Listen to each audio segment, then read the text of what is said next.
If all goes according to plan, in 2020 NASA, in addition to several other space agencies, will launch a rover towards Mars. When it lands there, it will begin looking for signs of past or present life on the red planet. To help astrobiologists tease out biological material from other deceiving compounds in the planet's regolith, researchers at the University of Kansas suggest focusing efforts on finding the element vanadium. Right now there are 5 space organizations set to launch rovers to Mars in 2020 to take advantage of the relatively close proximity of the planet to Earth at that time. Among those will be both the Mars 2020 rover from NASA and the ExoMars rover from the European Space Agency. Chief among these missions will be the hunt for both the conditions for life to exist on Mars or evidence of life itself, either currently or in the past. In terms of seeking out previous life, astrobiologists analyzing the findings of the rovers will focus, in part, on the fossilized remains of ancient Martian microorganisms.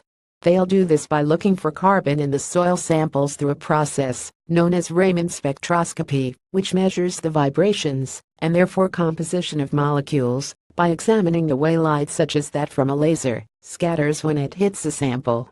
But, the researchers say, this method is far from foolproof.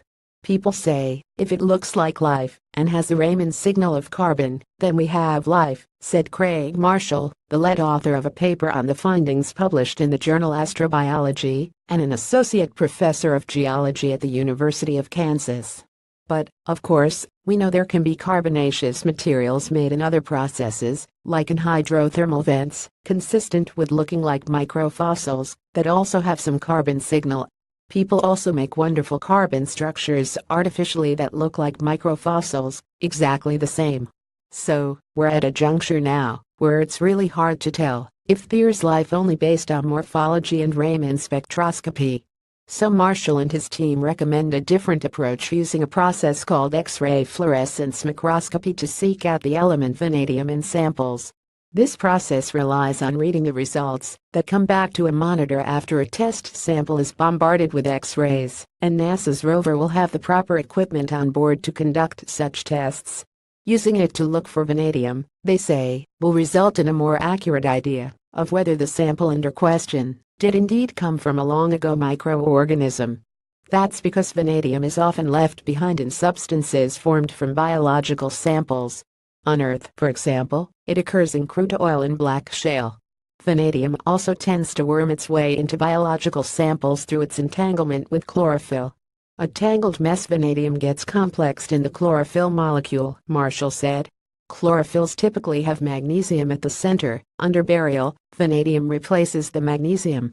The chlorophyll molecule gets entangled within the carbonaceous material, thus preserving the vanadium. It's like if you have a rope stored in your garage, and before you put it away you wrap it, so you can unravel it the next time you need it. But over time on the garage floor it becomes tangled, things get caught in it. Even when you shake that rope hard, things don't come out. It's a tangled mess. Similarly, if you look at carbonaceous material, there's a tangled mess of sheets of carbon and you've got the vanadium mixed in. To see if their process works, the team tested it on Earth-based microfossils called acridorches, which might be similar to the remains of ancient life we could find on Mars. Sure enough, the samples analyzed by the team contain the vanadium they expected to find. We tested acridorches to do a proof of concept on a microfossil, where there's no shadow of a doubt that we're looking at preserved ancient biology, Marshall said. The age of this microfossil we think is Devonian. These guys are aquatic microorganisms. They're thought to be microalgae, a eukaryotic cell, more advanced than bacterial.